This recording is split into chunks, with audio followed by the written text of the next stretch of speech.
कहानी के शुरुआत में हमें रास्ते में जाते हुए दो बसेस को दिखाया जाता है। उस बस में बहुत सारी फीमेल स्टूडेंट्स होती हैं, जो वे सभी अपने क्लास के लिए जा रही होती हैं। उन्हीं में से एक का नाम मित्सुको था, जो दिखने में काफी प्यारी थी। वो अपनी नोट्स बुक में कुछ लिख रही होती है। तब उसकी फ्रेंड्स उससे कहने लगती हैं कि क्या तुम हर वक्त लिखती रहती हो? क्या मिलेगा इस तरह की नोट्स बनाने से? यहाँ देखो सभी लोग एंजॉय कर रहे हैं, तुम भी क्यों नहीं करती? ये कहकर उसकी फ्रेंड उसकी नोटबुक को छीन लेती है और उसका पेन नीचे गिर जाता है और वो अपना पेन उठाने के लिए जैसे ही झुकती है, तभी हम देखते हैं कि उस समय कोई चीज बहुत तेजी से आती है और उस लड़कियों के साथ उन दोनों बसेस को आधे पर से ही काट देती है, जिसकी वजह से सारी की सारी लड़कियां दो हिस्सों में कट जाती हैं। इसी के साथ जैसे ही मित्सुको ऊपर उठती है, तब यह देखकर काफी हैरान हो जाती है कि यह क्या हो गया। अब क्योंकि वो नीचे पेन लेने के लिए झुकी थी, इसीलिए बच गई थी। यह देखकर बहुत ज्यादा डर जाती है और बस से उतरकर भागने लगती है। यहाँ पर हमें पता चलता है कि इन सभी को काटने वाली चीज कुछ और नहीं बल्कि हवा ही थी, जो सभी को काट रही थी। यह हवा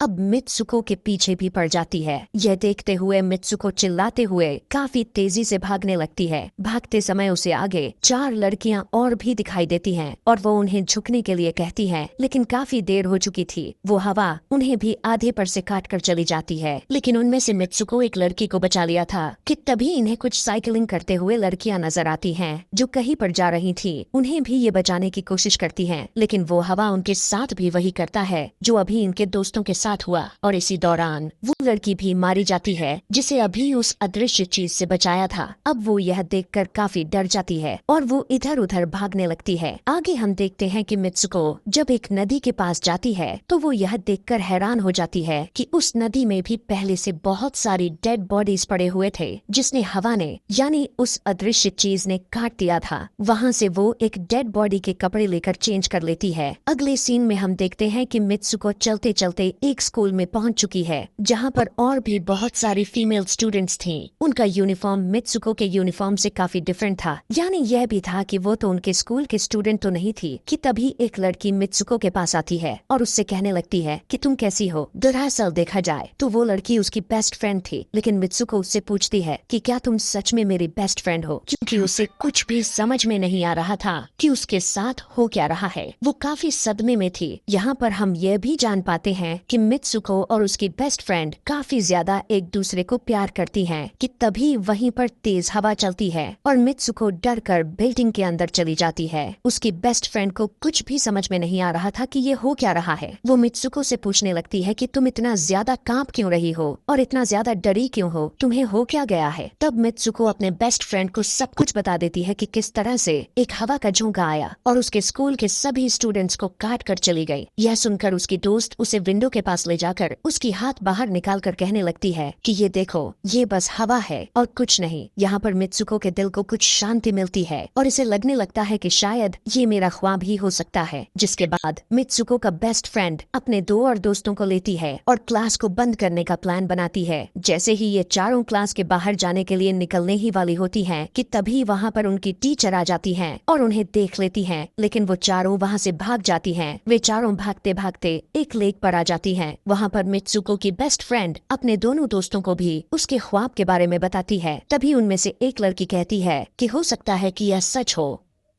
जैसे मिरर वर्ल्ड होती है, जहाँ पर इस दुनिया से अपोजिट यानी उल्टा होता है। यह कहकर वो तालाब में एक पत्थर फेंक कर कहने लगती है कि देखो, यहाँ पर मैंने तो पत्थर फेंका है, लेकिन हो सकता है कि दूसरी दुनिया में मैंने ऐसा ना किया हो। कि तभी अचानक से उस तालाब में से एक क्रोकोडाइल निकल कर आता है, उसमें से एक लड़की को खा जाता है। फिर वो लड़की कहने लगती है कि देखो, मैंने कहा था ना, जो इस दुनिया में होता है वो उस दुनिया में बिल्कुल भी नहीं होता, और जो उस दुनिया में हो रहा है वो इस दुनिया में नहीं हो सकता। तो इसको भी उसी दुनिया में मगरमच्छ ने खाया है। और यहाँ पर ये देखो, ये तो बिल्कुल सेफ है। उसी लेक के पास एक बिस्तर यानी एक बेड नजर आता है। ये चारों उस बेड से तकिए को उठाकर खेलने लगती हैं कि तभी हम देखते हैं दूर से दो लड़कियां इन्हें देख रही थीं। उन दोनों लड़कियों में से एक ब्राइडल बनी हुई थी, क्योंकि ये दोनों लड़कियां आपस में एक दूसरे से शादी कर ली थीं। जिसके बाद उनमें से एक फ्रेंड बताती है कि हमें कुछ ऐसा करना होगा जो उस दुनिया में इम्पॉसिबल हो, क्योंकि हमारे हमारे किस्मत तो पहले से लिखी जा चुकी है, लेकिन हम इसे बदल भी सकते हैं। जिसके बाद ये सभी लड़कियां अपने स्कूल में वापस आती हैं और नेक्स्ट लेक्चर लेने के लिए क्लास में चली जाती हैं कि तभी मित्सुको देखती है उसके पास एक तकिया पड़ा हुआ है।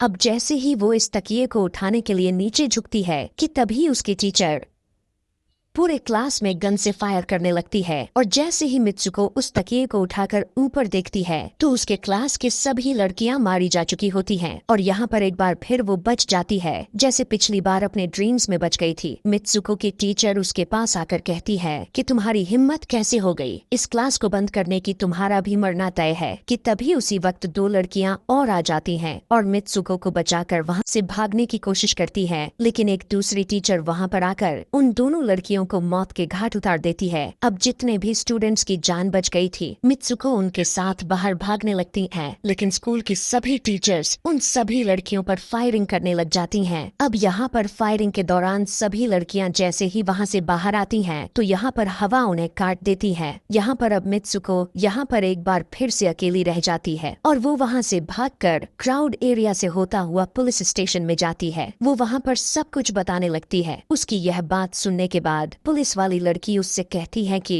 लेकिन तुमने स्कूल वाले कपड़े तो नहीं पहने हुए हैं। और जब वो उसके सामने एक मिरर को रखती है तब मित्सुको उस मिरर में देखती है कि वो तो एकदम से बदल गई होती है और लोग उसे मित्सुको के नाम से नहीं बल्कि उसे किसी और नाम से बुला रहे थे। यहाँ पर हमें पता चलता है कि उसकी शादी होने वाली थी। तब वही पुलिस ऑफिसर उसे उसकी शादी के लिए लेकर जाती है। यह देखकर आसपास के लोग उसे कॉन्ग्रेचुलेशंस दे रहे थे। अब जैसे ही वे सभी उसे लेकर चर्च पहुँचते हैं तो मित्सुको को बेस्ट फ्रेंड भी वहीं पर मौजूद होती है। मित्सुको उससे पूछने लगती है कि यह सब मेरे साथ क्या हो रहा है। तब उसकी दोस्त उससे कहती है कि अभी खामोश रहो, हम अभी किसी के कंट्रोल में हैं, बस जैसा मैं कहूँ तो तुम वैसा ही करो। और यह कहते हुए वो उसका वेडिंग ड्रेस पहनाती है और उसे वहाँ जाने के लिए कहती है। अब जैसे ही वो अपनी मैरिज सेरेमनी के लिए आगे बढ़ती है तो वहाँ की सभी लड़कियाँ उसका मजाक उड़ाने लगती हैं। यह देखकर उसकी बेस्ट फ्रेंड एक एक करके सभी को मारना शुरू कर देती है। जिसके बाद जैसे ही मित्सुको आगे बढ़ती है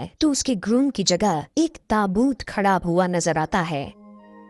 उस ताबूत को खोले जाने पर एक बड़ा पिग बाहर निकल कर आता है। मित्सुको उसे देखकर काफी ज्यादा डरने लगती है और एक टूटी हुई बोतल से उस पर अटैक कर देती है। जिसके बाद मित्सुको और उसकी बेस्ट फ्रेंड चर्च से भागते हुए बाहर आ जाती हैं। यहाँ गेट पर भी दो लड़कियां इन्हें रोकने की कोशिश करती हैं, लेकिन मित्सुको की बेस्ट फ्रेंड इन्हें मारकर वहाँ से भाग जाते हैं। उधर मित्सुको दूसरी तरफ भाग रही थी क्योंकि अब उसे लगने लगा था कि उसके साथ कुछ ज्यादा ही गलत हो रहा है। आगे जाने पर एक और मिरर में खुद को देखती है तो वो एक बार फिर से खुद को बदला हुआ पाती है। अब जिस जगह पर मित्सुको थी वहीं पर रेस हो रही थी कि तभी उसके पास कुछ लड़कियां आकर उससे कहने लगती हैं कि तुम तो बहुत अच्छी रेसर हो, खड़ी क्यों हो, भाग क्यों नहीं रही। और जब वो भागना स्टार्ट करती है तब वो खुद में काफी एनर्जी फील करने लगती है। जिसके बाद मित्सुको रेस जीतने की पूरी कोशिश करने लगती है। भागते समय उसे अपने डेड फ्रेंड्स भी नजर आती हैं जो कुछ वक्त पहले उसके स्कूल में मारी जा चुकी थी। कि तभी उसी वक्त उसकी बेस्ट फ्रेंड भी आ जाती है। तभी ये दोनों नोटिस करती हैं कि वही पिग और वो औरतें जिन्होंने इनको चर्च में रोक रही थी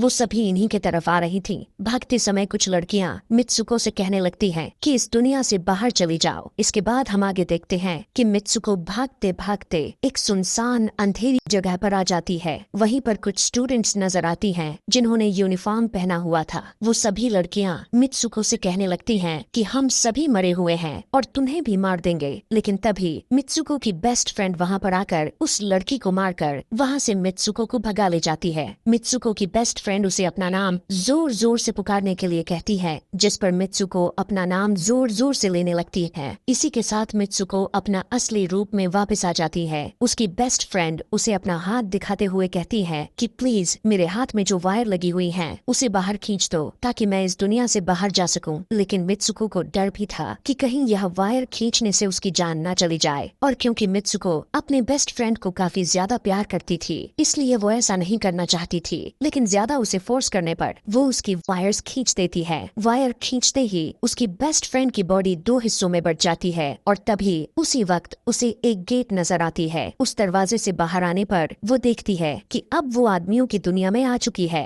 वहीं पर उसके पोस्टर्स भी लगे हुए थे। जिस पोस्टर को कुछ लड़के देख रहे थे तभी एक लड़का मित्सुको के पास आकर कहता है कि तुम तुम फ्यूचर में हो। इस बात को सुनते ही वो बेहोश हो जाती है। कुछ टाइम के बाद जब उसे होश आता है तब वो आगे बढ़ती है। तब वो देखती है कि एक बूढ़ा आदमी गेम खेल रहा होता है और उसी गेम में मित्सुको वही कैरेक्टर नजर आती है जो अभी बनी हुई है। मित्सुको को देखते ही बूढ़ा आदमी कहने लगता है कि मैंने ही इस गेम को बनाया है और मैं ही हूँ जो तुम लोगों को कंट्रोल कर रहा हूँ। तुम तो बहुत पहले मारी जा चुकी थी, लेकिन मैंने तुम्हारा डीएनए लेकर तुम्हें फिर से बनाया। मित्सुको को जब यह बात सुनकर उसे पता चल जाता है कि यह एक गेम है तो उसे लगता है कि शायद मैं अभी भी अपने दुनिया में जा सकती हूँ। कि तभी उसी समय एक आदमी आता है और मित्सुको को अपने पास बुलाने लगता है। तब वो बूढ़ा आदमी मित्सुको से उसकी आखिरी लेवल को कंप्लीट करने के लिए कहता है। वो आगे बढ़ने लगती है कि तभी मित्सुको को अपने दोस्त की कही हुई बात याद आ जाती है कि अगर हम इस दुनिया में कुछ ऐसा करेंगे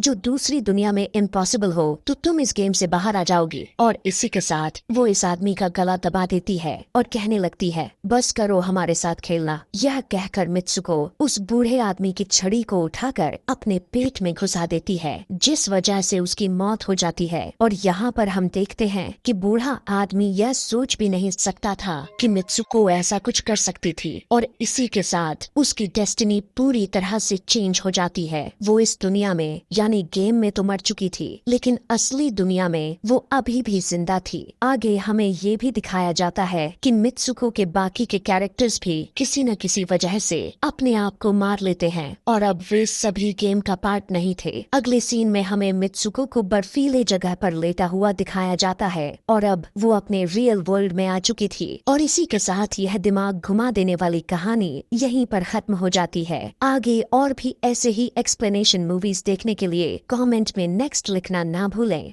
थैंक्स फॉर वॉचिंग।